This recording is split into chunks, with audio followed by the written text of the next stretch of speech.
தலைவன் ஸ்டைலா ட்ரெஸ் பண்ணிட்டு காஃபி ஷாப்புக்கு போனான். அந்த பொண்ணு அங்க வந்துச்சு.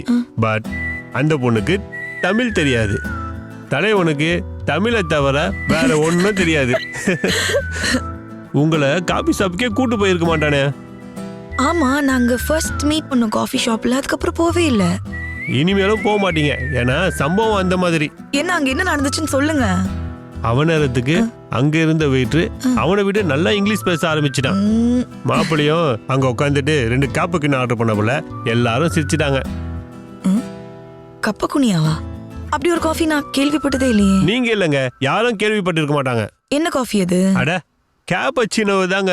தலைவன் இங்கிலீஷ் படிக்க தெரியாம கேப்பச்சினோன்னு ஆர்டர் பண்ணிட்டான். ரொம்ப சேமா போச்சுங்க அந்த பஞ்சாபி குலாபி கிட்ட. கேப்பச்சினோவா?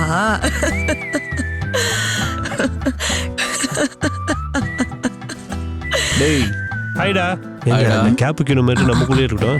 வாடா நல்லவனே. ஏய் சாரிடா, என்னால மேரேஜுக்கு வர முடியல. உன்னெல்லாம் அடிச்சே கொண்டிருக்கணும். ஜோ இருக்காளேன்னு பாக்குறேன். என்னடா ஆல்ரெடி 2 பேரும் இன்ட்ரோ ஆயிட்டீங்களா? இல்லடா, இப்பதான் சிஸ்டர் கிட்ட பேசிட்டு இருந்தேன். அதெல்லாம் நாங்க இன்ட்ரோ ஆயாச்சு. உங்க 2 பேருக்கு என்ன கப்பக்குனியா ஓகேவா? கப்பக்குனியோவா? மாப்ள டேய் என்ன சிஸ்டர் காப்பாத்தலன்னு சொல்லிட்டு இப்படி கவுத்துட்டீங்களே. மாப்ள வேணாம்டா. டேய் நில்றாங்கற.